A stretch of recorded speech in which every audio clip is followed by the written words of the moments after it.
আজি আসন্তু আম্ভে উপদেশ শীর্ষক পরমেশ্বরଙ୍କ উপরে বিশ্বাস করিবার অর্থ কোণ অটে র সহিত পরমেশ্বরଙ୍କ বাক্যর অধ্যয়ন করিবা পাই কিছু সময় নেবা। যেবে আম্ভে সুসমাচারর প্রচার করিথাউ তেবে আম্ভে প্রায় কহিথাউ আম্ভকু পরমেশ্বরଙ୍କ উপরে বিশ্বাস করিবা উচিত, তেবে আম্ভে আশীর্বাদ প্রাপ্ত হেবা। ଯେଉଁମାନେ ଆପଣଙ୍କ ବାକ୍ୟକୁ ଶୁଣନ୍ତି ସେମାନେ ଆପଣଙ୍କୁ ପଚାରନ୍ତି ପରମେଶ୍ୱରଙ୍କ ଉପରେ ବିଶ୍ୱାସ କରିବାର ଅର୍ଥ କ'ଣ ଅଟେ?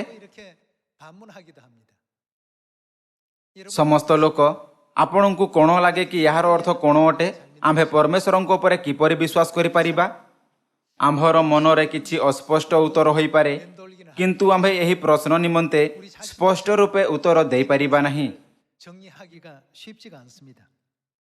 ଯେବେ କେହି ଆପଣଙ୍କୁ ଏମିତି ପ୍ରଶ୍ନ କରିଥାଏ ତେବେ ଆପଣଙ୍କୁ କେବଳ ନିମ୍ନଲିଖିତ ଭାବରେ ଉତ୍ତର ଦେବା ଉଚିତ।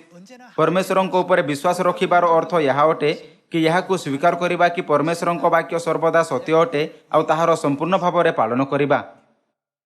ଯଦି ଆମ୍ଭେ ଏହା ସ୍ୱୀକାର କରିନଥାଉ କି ପରମେଶ୍ୱରଙ୍କ ବାକ୍ୟ ସର୍ବଦା ସତ୍ୟ ଅଟେ, ତେବେ ଆମ୍ଭେ ଆପଣା ରାୟ ରଖିବା ଏବଂ ଆମ୍ଭ ପାଖରେ ଉଚିତ ଜ୍ଞାନ ହେବ ନାହିଁ।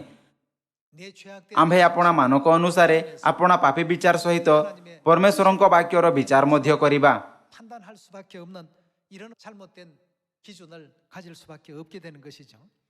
ଆମ୍ଭେ ଗମ୍ଭୀର ପାପୀ ଥିଲୁ ଯେଉଁମାନେ ସ୍ୱର୍ଗରେ ପରମେଶ୍ୱରଙ୍କ ବିରୁଦ୍ଧରେ ପାପ କରିଥିଲେ ଏବଂ ଏହି ପୃଥିବୀରେ ବହିଷ୍କୃତ ହୋଇଥିଲେ।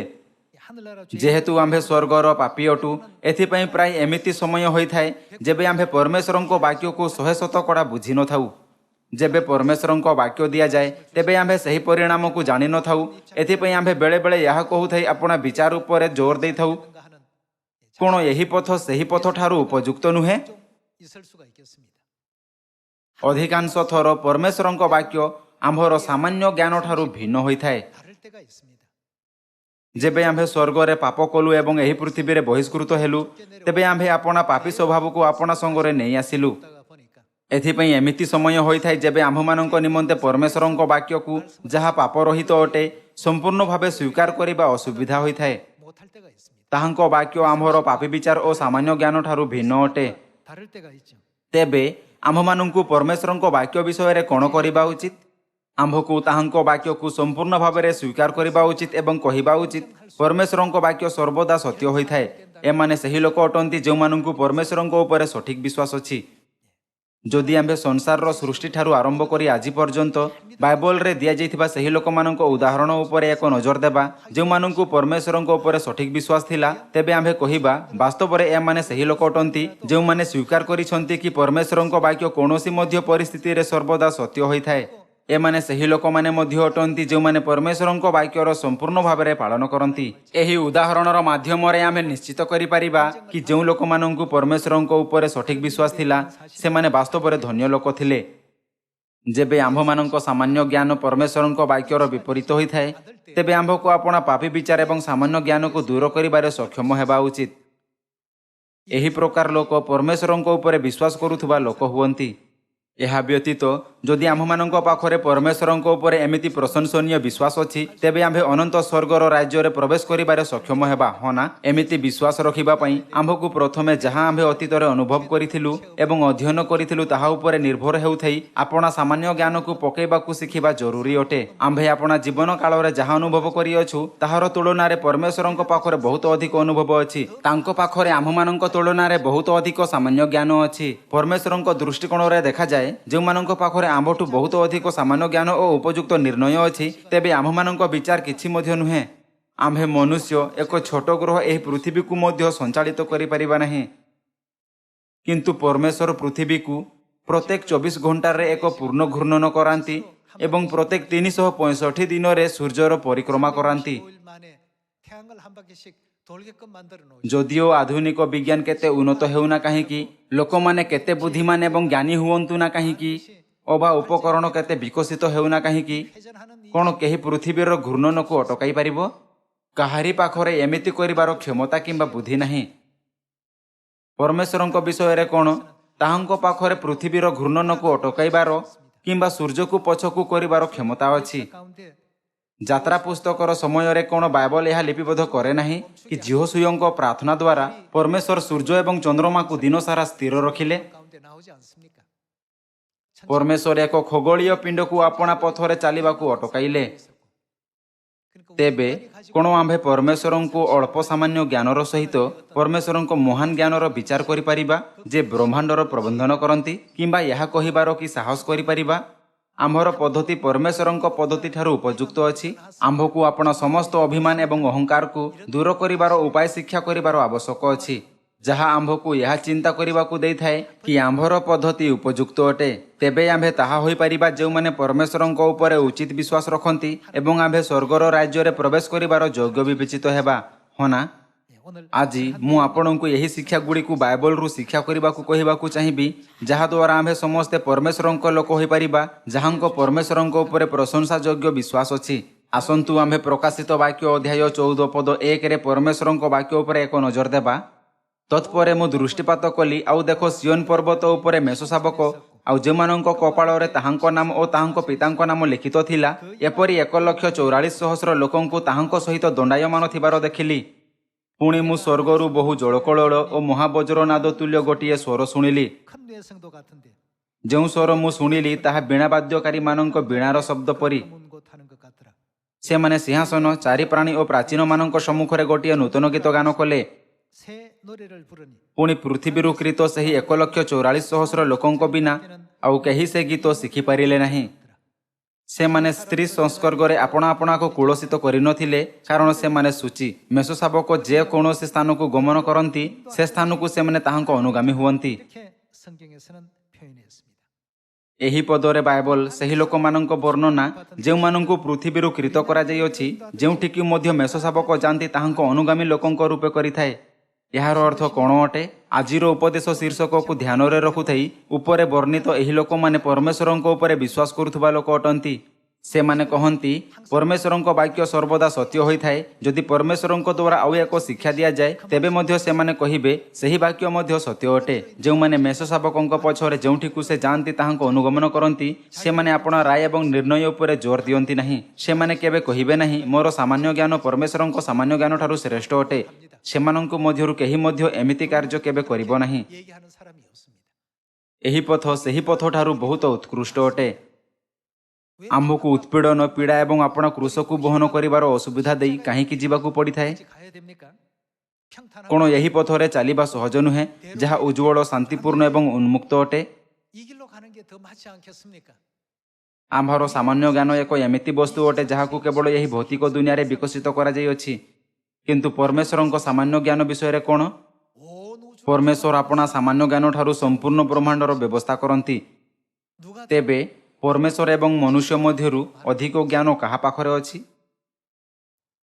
ଯେହେତୁ ଇସ୍ରାଏଲୀୟ ଏହି ତଥ୍ୟକୁ ସ୍ୱୀକାର କରିବାରେ ବିଫଳ ରହିଲେ, ଏଥିପାଇଁ ସେମାନେ 40 ବର୍ଷ ପର୍ଯ୍ୟନ୍ତ ଜଙ୍ଗଲରେ ବୁଲୁଥାଇ ସର୍ବଦା ପରମେଶ୍ୱରଙ୍କ ବିରୁଦ୍ଧରେ ବିଦ୍ରୋହ କଲେ। ସେମାନେ ତାହାଙ୍କ ବିରୋଧ କଲେ।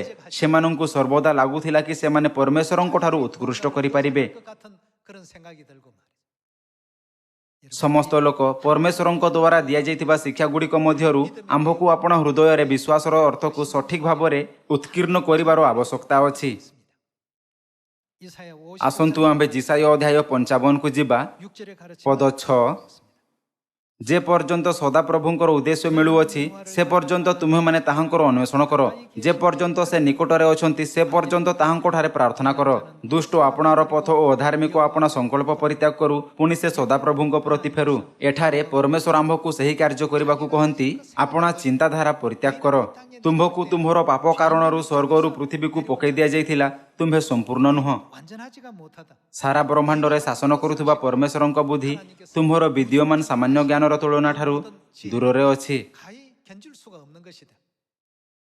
ଏହି ଛୋଟ ପୃଥିବୀରେ ଆମ୍ଭେ ଯେଉଁ ସାମାନ୍ୟ ଜ୍ଞାନ ବିକଶିତ କରିଅଛୁ, ତାହାର ତୁଳନା ପରମେଶ୍ୱରଙ୍କ ସାମାନ୍ୟ ଜ୍ଞାନ ସହିତ କରାଯାଇପାରିବ ନାହିଁ, ଯିଏ ବିଶାଳ ବ୍ରହ୍ମାଣ୍ଡକୁ ନିୟନ୍ତ୍ରଣ କରନ୍ତି ଏବଂ ପୃଥିବୀକୁ ଶୂନ୍ୟ ମାନନ୍ତି। ଏଥିପାଇଁ ଆମ୍ଭକୁ ଏହା ସ୍ୱୀକାର କରିବା ଉଚିତ କି ପରମେଶ୍ୱରଙ୍କ ବାକ୍ୟ ସର୍ବଦା ସତ୍ୟ ହୋଇଥାଏ। ଯଦି କିଛି ଲୋକ ସ୍ୱୟଂ ଉପରେ ବିଚାର କରନ୍ତି, ମୋତେ ଲାଗେ କି ଏହି ଉପାୟ ବହୁତ ଉତ୍କୃଷ୍ଟ ଅଟେ, କିମ୍ବା ମୋତେ ଲାଗେ ନାହିଁ କି ଏହି ଉପାୟ ସତ୍ୟ ଅଟେ, ତେବେ ଏହି ବିଶ୍ୱାସ ଚିନ୍ତାଜନକ ଅଟେ। ଏହି ଯୁଗରେ ରହୁଥିବା ପରମେଶ୍ୱରଙ୍କ ଲୋକ ରୂପେ ଆମ୍ଭମାନଙ୍କ ପାଖରେ ଏହା ସ୍ୱୀକାର କରିବା ପାଇଁ ବିଶ୍ୱାସ ହେବା ଉଚିତ କି ସମସ୍ତ ଶିକ୍ଷା ଗୁଡ଼ିକ ଏବଂ ଉଦାହରଣ ଯାହା ଆମ୍ଭମାନଙ୍କ ପିତା ଓ ମାତା ଆମ୍ଭମାନଙ୍କୁ ଦେଇଛନ୍ତି, ସର୍ବଦା ସଠିକ୍ ଏବଂ ସତ୍ୟ ଲାଗିବ। 믿음을 가져야 된다는 것입니다. ଯେବେ ଆମ୍ଭେ ବର୍ତ୍ତୁଳ ଚଷମା ପିନ୍ଧିଥାଉ ତେବେ ବସ୍ତୁଗୁଡ଼ିକ ବାସ୍ତବିକତା ଠାରୁ ବହୁତ ବଡ଼ ଲାଗିଥାଏ ଏବଂ ନିକଟ ଦୃଷ୍ଟି ଥିବା ଚଷମା ଦ୍ୱାରା ବସ୍ତୁଗୁଡ଼ିକ ଆପଣା ବାସ୍ତବିକ ଆକାର ଠାରୁ ଛୋଟ ଲାଗିଥାଏ। 작게 보이는 ଏହି ପ୍ରକାର ଆମ୍ଭେମାନେ ପାପର ଚଷମା ପିନ୍ଧିଅଛୁ। ଏଥିପାଇଁ ଜିସାୟ ଅଧ୍ୟାୟ 55 ପଦ 6ରେ ଏହା ଲେଖାଅଛି, ଯେ ପର୍ଯ୍ୟନ୍ତ ସଦାପ୍ରଭୁଙ୍କର ଉଦ୍ଦେଶ୍ୟ ମିଳୁଅଛି ସେ ପର୍ଯ୍ୟନ୍ତ ତୁମେମାନେ ତାହାଙ୍କର ଅନ୍ୱେଷଣ କର। ଯେ ପର୍ଯ୍ୟନ୍ତ ସେ ନିକଟରେ ଅଛନ୍ତି ସେ ପର୍ଯ୍ୟନ୍ତ ତାହାଙ୍କଠାରେ ପ୍ରାର୍ଥନା କର। ଦୁଷ୍ଟ ଆପଣାର ପଥ ଓ ଅଧାର୍ମିକ ଆପଣା ସଂକଳ୍ପ ପରିତ୍ୟାଗ କରୁ, କାରଣ ସେ ବହୁଳ ରୂପରେ କ୍ଷମା କରିବେ। ପଦ 8ରେ ଲେଖାଅଛି, ଯେହେତୁ ସଦାପ୍ରଭୁ କହନ୍ତି ପରମେଶ୍ୱରଙ୍କ ସଂକଳ୍ପ କ'ଣ? ଆମ୍ଭର ସଂକଳ୍ପ ସକଳ ତୁମମାନଙ୍କର ସଂକଳ୍ପ ପରି ନୁହେଁ କି ଅବା ତୁମମାନଙ୍କର ମାର୍ଗ ସକଳ ଆମ୍ଭର ମାର୍ଗ ପରି ନୁହେଁ। କାରଣ ପୃଥିବୀ ଅପେକ୍ଷା ଆକାଶମଣ୍ଡଳ ଯେପରି ଉଚ୍ଚ ସେପରି ଆମ୍ଭର ମାର୍ଗ ସକଳ ତୁମମାନଙ୍କର ମାର୍ଗ ଅପେକ୍ଷା ଓ ଆମ୍ଭର ସଂକଳ୍ପ ସକଳ ତୁମମାନଙ୍କ ସଂକଳ୍ପ ଅପେକ୍ଷା ଉଚ୍ଚତର ଅଟେ। ପରମେଶ୍ୱରଙ୍କ ସଂକଳ୍ପ ଓ ଆମ୍ଭମାନଙ୍କ ସଂକଳ୍ପ ସମ୍ପୂର୍ଣ୍ଣ ଭାବେ ଭିନ୍ନ ଆୟମର ଅଟେ। ସମସ୍ତ ଲୋକ ଧରି ନିଅନ୍ତୁ କି ଏମିତି ଲୋକ ଅଛନ୍ତି ଯେଉଁମାନେ କେବେ କାର୍ ଦେଖି ନାହାନ୍ତି, କେବେ ଉଡ଼ାଜାହାଜ ଦେଖି ନାହାନ୍ତି କିମ୍ବା କେବେ ଟେଲିଫୋନ କିମ୍ବା ଟିଭି ଦେଖି ନାହାନ୍ତି। ସେମାନେ ଆପଣା ଜନ୍ମ ପରଠାରୁ ଗୋଟିଏ ଗ୍ରାମରେ ଆପଣା ପୁରା ଜୀବନ ଅତିବାହିତ କରିଛନ୍ତି।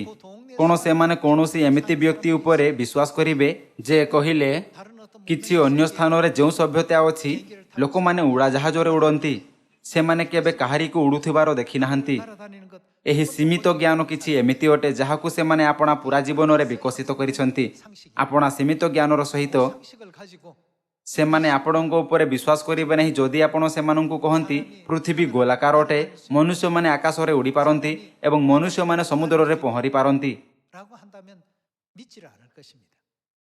ଯେହେତୁ ସେମାନେ ଆପଣା ଗୃହନଗରରେ ଜନ୍ମ ହୋଇଥିଲେ ଆଉ କେବଳ ସେଠାରେ ହିଁ ରହିଥିଲେ, ସେମାନଙ୍କ ପାଖରେ କେବଳ ଏତିକି ସୀମିତ ଅନୁଭବ ଏବଂ ଜ୍ଞାନ ହୋଇପାରେ। 가질 수 있는 상식의 전부입니다. ଆମ୍ଭର ଜୀବନ ସହିତ ମଧ୍ୟ ଏମିତି ହିଁ ଅଟେ। ଆମ୍ଭେ ଏକ ବହୁତ ଛୋଟ ଗ୍ରହ ପୃଥିବୀରେ ଜନ୍ମ ହୋଇଥିଲୁ। ସଙ୍ଗରେ ଆମ୍ଭେମାନେ ଏହି ପୃଥିବୀରେ ପ୍ରତ୍ୟେକ ବସ୍ତୁର ଅନୁଭବ କରିନାହୁଁ। 고 느낀 것이 그것도 또 ଆମ୍ଭେ ଆପଣା ଜୀବନ ସାମାନ୍ୟ ଜ୍ଞାନର ସହିତ ବଞ୍ଚିଥାଉ, ଯାହା କେବଳ ସେହି ସ୍ଥାନର ଆଧାର ଉପରେ ବିକଶିତ କରାଯାଇଅଛି ଯାହାକୁ ଆମ୍ଭେମାନେ ଦେଖିଅଛୁ, ଶୁଣିଅଛୁ ଏବଂ ଅନୁଭବ କରିଅଛୁ। 그러니 ଏଥିପାଇଁ ପରମେଶ୍ୱର କହିଲେ, ଯେମିତି ଆକାଶ ଏବଂ ପୃଥିବୀର ମଧ୍ୟରେ ପାର୍ଥକ୍ୟ ଅଛି, ଯେଉଁ ପ୍ରକାରେ ମୁଁ ପୃଥିବୀର ସମୃଦ୍ଧି, ଜୀବନ ଏବଂ ମୃତ୍ୟୁକୁ ନିୟନ୍ତ୍ରିତ କରିଥାଏ, ତାହା ତୁମ୍ଭର ଚିନ୍ତାଧାରା ଠାରୁ ଭିନ୍ନ ଅଟେ। 화복들 너희가 생각하는 그런 부분 ବେଳେବେଳେ ଆମ୍ଭେ ଯନ୍ତ୍ରଣା, ପୀଡ଼ା ଏବଂ ଦୁଃଖର ଅନୁଭବ କରିଥାଉ। 때로는 괴로움도 때로는 슬픔도 ଅନ୍ୟ ସମୟରେ ଆମ୍ଭେ ପରମେଶ୍ୱରଙ୍କ ବାକ୍ୟକୁ ବ୍ୟବହାରରେ ଆଣୁଥାଇ ଆନନ୍ଦର ଅନୁଭବ କରିଥାଉ। 지는 어떤 그 기쁨도 ପରମେଶ୍ୱର ସେହି ଅଟନ୍ତି ଯିଏ ହେବାକୁ ଥିବା ପ୍ରତ୍ୟେକ ବସ୍ତୁକୁ ନିର୍ଦ୍ଧାରିତ କରନ୍ତି। 주관하고 계십니다. ଏଥିପାଇଁ ପରମେଶ୍ୱର କହନ୍ତି, ମୋର ଏବଂ ତୁମର ଗତିରେ ଏବଂ ମୋର ଏବଂ ତୁମର ଚିନ୍ତାଧାରାରେ ଆକାଶ ଏବଂ ପୃଥିବୀର ପାର୍ଥକ୍ୟ ଅଛି। ଆସନ୍ତୁ ଆମ୍ଭେ ପଦ 10କୁ ଯିବା। ଯେହେତୁ ଯେପରି ବୃଷ୍ଟି ଓ ହିମ ଆକାଶରୁ ତଳକୁ ଆସେ ଓ ସେଠାକୁ ଫେରିଯାଏ ନାହିଁ, ମାତ୍ର ଭୂମି କି ସନ୍ତରା କରେ, ପୁଣି ଫଳବତୀ ଓ ତୃଣାଦି ଉତ୍ପନ୍ନ କରି ବପନକାରୀ କି ବୀଜ ଓ ଭୋଜନକାରୀ କି ଭକ୍ଷ୍ୟ ଦିଏ, ଆମ୍ଭ ମୁଖରୁ ନିର୍ଗତ ବାକ୍ୟ ସେପରି ହେବ, ତାହା ନିଷ୍ଫଳ ହୋଇ ଆମ୍ଭ ନିକଟକୁ ଫେରି ଆସିବ ନାହିଁ, ମାତ୍ର ଆମ୍ଭେ ଯାହା ଇଚ୍ଛା କରୁ ତାହା ସିଦ୍ଧ କରିବ ଓ ଯେଉଁ କାର୍ଯ୍ୟ ପାଇଁ ଆମ୍ଭେ ପ୍ରେରଣ କରୁ ତହିଁରେ କୃତାର୍ଥ ହେବ। ଏଣୁ ତୁମେମାନେ ଆନନ୍ଦରେ ବାହାର ହୋଇ ଶାନ୍ତିରେ ଆଗେ ଆଗେ ନିଆଯିବ। ପର୍ବତ ଓ ପର୍ବତଗଣ ତୁମମାନଙ୍କ ସମ୍ମୁଖରେ ଉଚ୍ଚ ସ୍ୱରରେ ଗାନ କରିବେ ଓ କ୍ଷେତ୍ରସ୍ଥ ବୃକ୍ଷ ସକଳ କରତାଳି ଦେବେ। କଣ୍ଟକ ବୃକ୍ଷ ବଦଳରେ ଦେବଦାରୁ ଓ କାନକୋଳି କଣ୍ଟା ବଦଳରେ ମେହେନ୍ଦୀ ବୃକ୍ଷ ଉତ୍ପନ୍ନ ହେବ। ପୁଣି ତାହା ସଦାପ୍ରଭୁଙ୍କ କୀର୍ତ୍ତି ସ୍ୱରୂପ 영영한 ଓ ଅକ୍ଷୟ ନିତ୍ୟସ୍ଥାୟୀ ଚିହ୍ନ ସ୍ୱରୂପ ହେବ। 하리라 하시니라 그였습니다. ସମସ୍ତ ଲୋକ, ମନୁଷ୍ୟର ସଂକଳ୍ପ ଏବଂ ପରମେଶ୍ୱରଙ୍କ ସଂକଳ୍ପ ସମ୍ପୂର୍ଣ୍ଣ ଭାବେ ଭିନ୍ନ ଭିନ୍ନ ଆୟମର ଅଟେ। ସେଗୁଡ଼ିକ ଭିନ୍ନ ଭିନ୍ନ ସ୍ତର ଏବଂ ମାପକାଠି ଅଟେ। 이미 차이가 있습니다.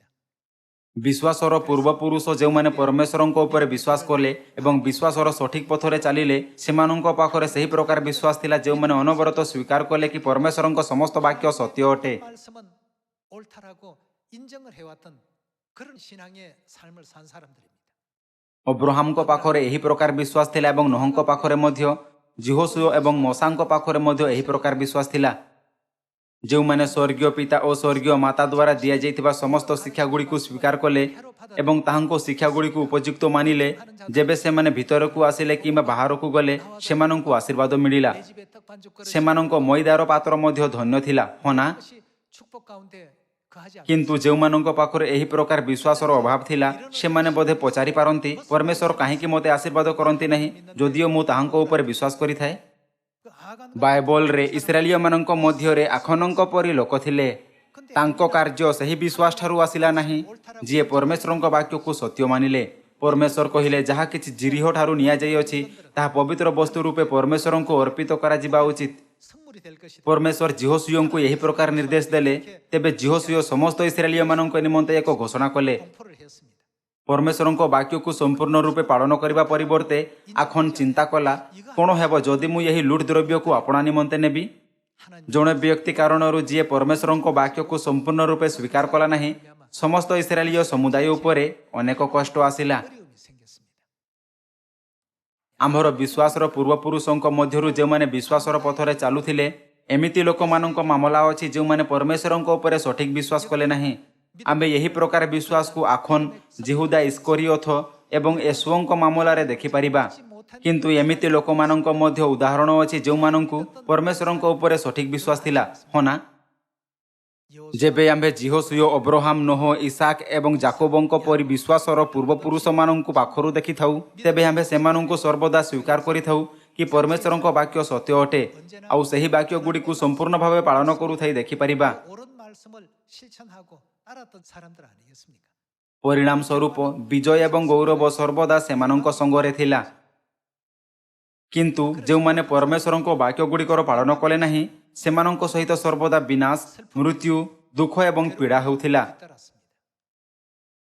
ସମସ୍ତ ଲୋକ 장면들을 ପରମେଶ୍ୱର ପ୍ରଥମରୁ ହିଁ ବ୍ୟବସ୍ଥା ପୁସ୍ତକରେ ଏହି ଉଦାହରଣଗୁଡ଼ିକ ମାଧ୍ୟମରେ ପରିଣାମ ଦେଖାଇଛନ୍ତି। 해놓으셨습니다. ଆସନ୍ତୁ ଆମ୍ଭେ ଦ୍ୱିତୀୟ ବିବରଣ ଅଧ୍ୟାୟ 28 ପଦ 1ରେ ପରମେଶ୍ୱରଙ୍କ ବାକ୍ୟକୁ ଦେଖିବା।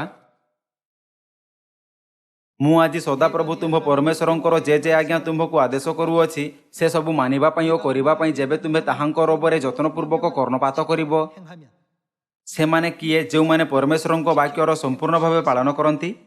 କେବଳ ଯେଉଁମାନେ ସ୍ୱୀକାର କରନ୍ତି କି ପରମେଶ୍ୱରଙ୍କ ବାକ୍ୟ ସତ୍ୟ ଅଟେ, ସର୍ବଦା ପରମେଶ୍ୱରଙ୍କ ବାକ୍ୟର ପାଳନ କରନ୍ତି ଯେମିତି ତାହା ଅଛି। ଆସନ୍ତୁ ପଢ଼ିବା ଜାରି ରଖିବା।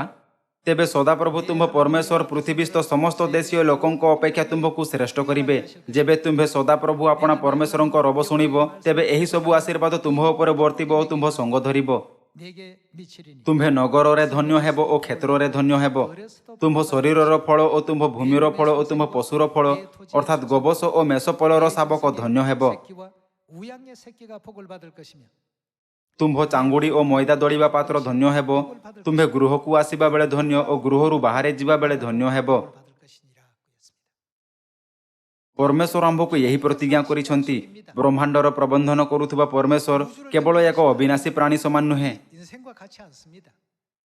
사람은 ଅନେକ ଥର ଲୋକମାନେ ଆପଣା ମନ ପରିବର୍ତ୍ତନ କରନ୍ତି ଆଉ ଆପଣା ପ୍ରତିଜ୍ଞାକୁ ଭାଙ୍ଗି ଦିଅନ୍ତି। ଏହାର ବିପରୀତ ପରମେଶ୍ୱର କହନ୍ତି, ଯେଉଁ ବାକ୍ୟ ଆମ୍ଭ ମୁଖରୁ ନିର୍ଗତ ହୁଏ ତାହା କେବେ ମଧ୍ୟ ଖାଲି ଫେରିବ ନାହିଁ। 떼기 표수하는 법이 없다고 했습니다.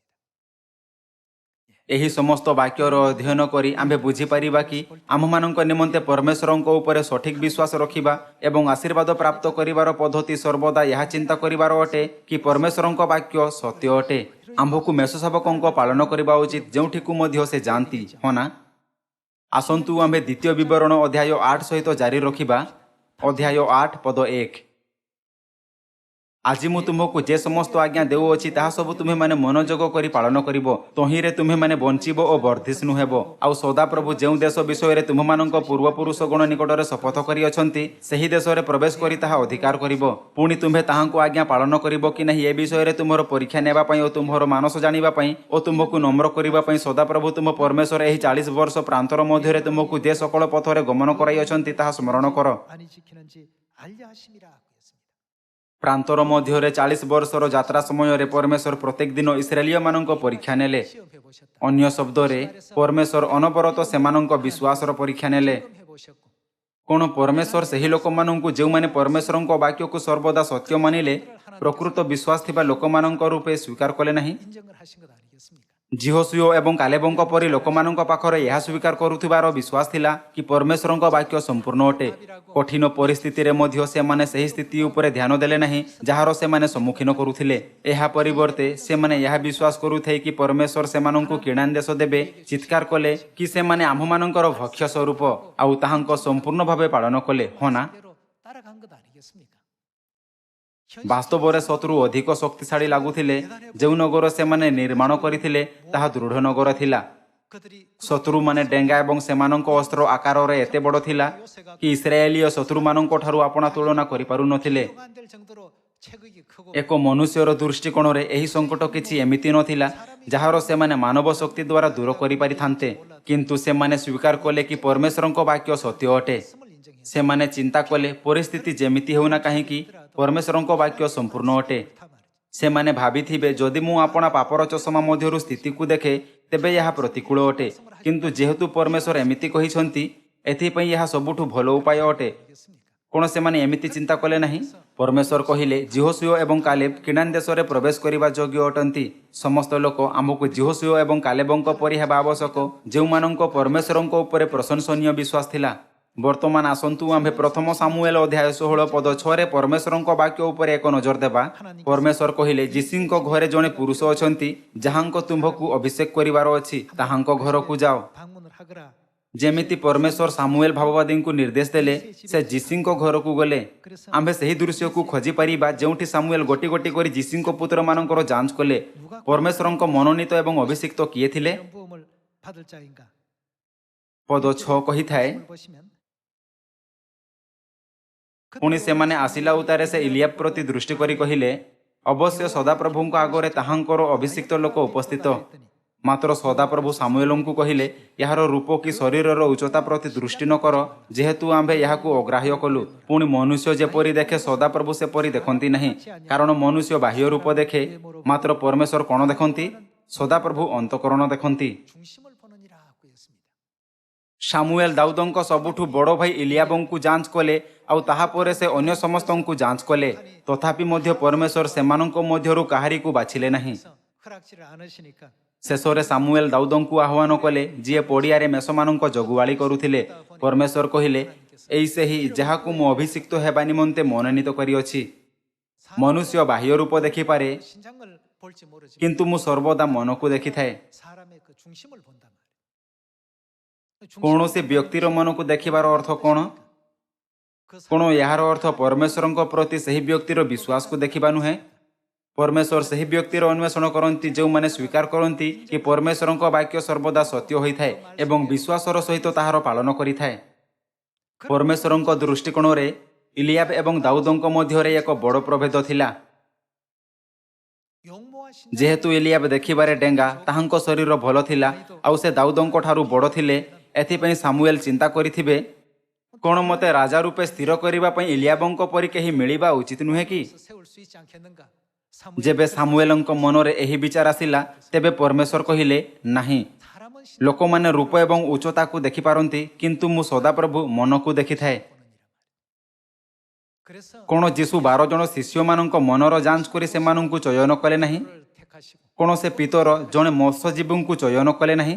그 ପରମେଶ୍ୱର ସେହି ଫାରୁସୀ ଶାସ୍ତ୍ରୀ କିମ୍ବା ବ୍ୟବସ୍ଥାପକମାନଙ୍କୁ ଚୟନ କଲେ ନାହିଁ ଯେଉଁମାନେ ଅଭିମାନୀ ଥିଲେ। 택한 것이 아니라 ଏଥିପାଇଁ ଆଜି ଯଦି କିଛି ଏମିତି ଅଟେ ଯାହା ଆମ୍ଭକୁ ପରମେଶ୍ୱରଙ୍କ ବାକ୍ୟ ମାଧ୍ୟମରେ ଶିକ୍ଷା କରିବା ଉଚିତ ତେବେ ତାହା ଏହା ଅଟେ କି ଆମ୍ଭମାନଙ୍କ ପାଖରେ ସର୍ବଦା ଏମିତି ବିଶ୍ୱାସ ହେବା ଉଚିତ ଯାହା ହୃଦୟକୁ ପରମେଶ୍ୱରଙ୍କ ଉପରେ କେନ୍ଦ୍ରିତ ହେବାକୁ ଦେଇଥାଏ। ଯେବେ ଆମ୍ଭ ମନ ସମ୍ପୂର୍ଣ୍ଣ ଭାବରେ ପରମେଶ୍ୱରଙ୍କ ଠାରେ ହୋଇଥାଏ ତେବେ ଆମେ କହିପାରିବା କି ଆମ୍ଭମାନଙ୍କ ପାଖରେ ପ୍ରକୃତ ବିଶ୍ୱାସ ଅଛି। ଯେଉଁମାନଙ୍କ ପରମେଶ୍ୱରଙ୍କ ଉପରେ ପ୍ରକୃତ ବିଶ୍ୱାସ ଅଛି ସେମାନଙ୍କୁ ସ୍ୱର୍ଗରେ ପ୍ରବେଶ କରିବାର ଆଶୀର୍ବାଦ ମିଳିବ। ଯେବେ ଆମ୍ଭେ ପଦ 18 ଉପରେ ଏକ ନଜର ଦେଇଥାଉ ତେବେ ଆମ୍ଭେ ସେହି ଦୃଶ୍ୟକୁ ଦେଖିପାରିବା ଯେଉଁଠି ଦୁଷ୍ଟାତ୍ମା ଗୁଡ଼ିକ ସାଉଲଙ୍କୁ ଅନବରତ ନିର୍ଯାତନା ଦେଉଥିଲେ ଏବଂ ତାହାଙ୍କ ସେବକମାନେ ଦାଉଦଙ୍କୁ ଡାକିଲେ। ପ୍ରଥମ ସାମୁଏଲ ଅଧ୍ୟାୟ 16 ପଦ 18 ଏହା କହିଥାଏ 사람이 대답하여 ତହିଁରେ ଯୁବାମାନଙ୍କ ମଧ୍ୟରୁ ଜଣେ ଉତ୍ତର ଦେଇ କହିଲା ଦେଖନ୍ତୁ ମୁଁ ବେତଲିହିମୀୟ ଯୀଶିର ଏକ ପୁତ୍ରଙ୍କୁ ଦେଖୁଅଛି। ସେ ବଜେଇବାରେ ନିପୁଣ ଓ ମହାବିକ୍ରମଶାଳୀ ଓ ଯୋଦ୍ଧା ଓ କଥାରେ ବିଜ୍ଞ ଆଉ ରୂପବାନ, ପୁଣି ସଦାପ୍ରଭୁ ତାହାଙ୍କ ସଙ୍ଗେ ସଙ୍ଗେ ଅଛନ୍ତି। 여호와께서 그와 함께 계시더이다고 했습니다. ଏହି ପଦରେ ସବୁଠୁ ମହତ୍ୱପୂର୍ଣ୍ଣ ଭାଗ ଏହି ବାକ୍ୟ ଅଟେ ସଦାପ୍ରଭୁ ତାହାଙ୍କ ସଙ୍ଗେ ସଙ୍ଗେ ଅଛନ୍ତି। ପଦ 19 ଏହେତୁ ସାଉଲ ଯୀଶି ନିକଟକୁ ଦୂତମାନଙ୍କୁ ପଠାଇ ତାହାକୁ କହିଲେ ତୁମ୍ଭର ପୁତ୍ର ଦାଉଦ ଯେ ମେଷପଲ ସଙ୍ଗରେ ଥାଏ ତାକୁ ମୋ ନିକଟକୁ ପଠାଇ ଦିଅ। ତହିଁରେ ଯୀଶି ରୋଟିରେ ନଦା ଏକ ଗଧ, ଏକ ଗୁମ୍ଫା ଦ୍ରାକ୍ଷାରସ ଓ ଏକ ଛେଳି ଛୁଆ ନେଇ ଆପଣା ପୁତ୍ର ଦାଉଦଙ୍କ ହସ୍ତରେ ସାଉଲଙ୍କ ନିକଟକୁ ପଠାଇଲା। ବାଇବଲ କହିଥାଏ କି ସବୁ ସମୟରେ ଦାଉଦଙ୍କ ସଙ୍ଗରେ କିଏ ରହୁଥିଲେ? 라고 했습니까? ସେ ପରମେଶ୍ୱର ଥିଲେ। ସଦାପ୍ରଭୁ ସର୍ବଦା ତାହାଙ୍କ ସଙ୍ଗେ ରହୁଥିଲେ। ଆସନ୍ତୁ ଦେଖିବା କି ଏହାକୁ ଏପରି ଭାବେ କାହିଁକି ରେକର୍ଡ କରାଯାଇଅଛି। ପଦ 14 ମାତ୍ର ସଦାପ୍ରଭୁଙ୍କ ଆତ୍ମା ସାଉଲଙ୍କ ଠାରୁ ପ୍ରସ୍ଥାନ କଲେ। ପୁଣି ସଦାପ୍ରଭୁଙ୍କ ଠାରୁ ଏକ ମନ୍ଦ ଆତ୍ମା ତାଙ୍କୁ ବିରକ୍ତ କରିବାକୁ ଲାଗିଲା। ଏ ଉତ୍ତାରେ ସାଉଲଙ୍କର ଦାସମାନେ ତାଙ୍କୁ କହିଲେ, ଦେଖନ୍ତୁ ପରମେଶ୍ୱରଙ୍କ ଠାରୁ ଏକ ମନ୍ଦ ଆତ୍ମା ଆପଣଙ୍କୁ ବିରକ୍ତ କରୁଅଛି। ଏଣୁ ଜଣେ ନିପୁଣ ବୀଣାବାଦକ ଅନ୍ୱେଷଣ କରିବା ପାଇଁ ଆମମାନଙ୍କ ପ୍ରଭୁ ଆପଣା ସମ୍ମୁଖସ୍ଥ ଦାସମାନଙ୍କୁ ଆଜ୍ଞା କରନ୍ତୁ। ତହିଁରେ ପରମେଶ୍ୱରଙ୍କ ଠାରୁ ସେହି ମନ୍ଦ ଆତ୍ମା ଆପଣଙ୍କ ଉପରେ ଥିବାବେଳେ ସେ ଲୋକ ଆପଣା ହାତରେ ବଜାଇଲେ ଆପଣ ଭଲ ହୋଇଯିବେ। ତହୁଁ ସାଉଲ ଆପଣା ଦାସମାନଙ୍କୁ କହିଲେ, ଆଚ୍ଛା, ଯେ ଭଲ ବଜାଇ ପାରେ ଏପରି ଏକ ଜଣ ମୋ ପାଇଁ ଦେଖି ତାହାକୁ ମୋ ନିକଟକୁ ଆଣ। ତହିଁରେ ଯୁବାମାନଙ୍କ ମଧ୍ୟରୁ ଜଣେ ଉତ୍ତର ଦେଇ କହିଲା, ଦେଖନ୍ତୁ ମୁଁ ବେତଲିହିମୀୟ ଯିଶିର ଏକ ପୁତ୍ରକୁ ଦେଖିଅଛି। ସେ ବଜାଇବାରେ ନିପୁଣ ଓ ମହାବିକ୍ରମଶାଳୀ ଓ ଯୋଦ୍ଧା ଓ କଥାରେ ବିଘ୍ନ ଆଉ ରୂପବାନ, ପୁଣି ସଦାପ୍ରଭୁ ତାଙ୍କର ସଙ୍ଗେ ସଙ୍ଗେ ଅଛନ୍ତି। 그와 함께 계시더이다 하고 했습니다. ପରମେଶ୍ୱର ସାଉଲଙ୍କ ସଙ୍ଗରେ ଥିଲେ, କିନ୍ତୁ ଯେବେ ପରମେଶ୍ୱର ତାହାକୁ ପରିତ୍ୟାଗ କଲେ ତେବେ ଏକ ଦୁଷ୍ଟ ଆତ୍ମା ତାହାଠାରେ ପ୍ରବେଶ କଲା।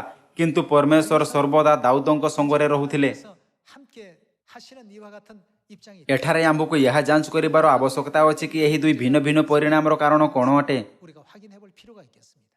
ଯିଶିଙ୍କ ସମସ୍ତ ପୁତ୍ରଙ୍କ ମଧ୍ୟରୁ ଦାଉଦ ପରମେଶ୍ୱରଙ୍କ ଦୃଷ୍ଟିରେ ସମସ୍ତଙ୍କଠାରୁ ଅଧିକ ପ୍ରସନ୍ନ ଥିଲେ। 하나님 마음에 들었습니다. ପ୍ରେରିତଙ୍କ ପୁସ୍ତକରେ ଲେଖା ଅଛି, 다윗은 ଦାଉଦ ଆମ୍ଭର ମନର ମତ ବ୍ୟକ୍ତି। ଦାଉଦ ଆପଣା ଜୀବନରେ ସେ ସର୍ବଦା ପରମେଶ୍ୱରଙ୍କ ବିଷୟରେ ଚିନ୍ତା କଲେ। ସେ ସ୍ୱୀକାର କଲେ କି ପରମେଶ୍ୱରଙ୍କ ବାକ୍ୟ ସର୍ବଦା ସତ୍ୟ ହୋଇଥାଏ।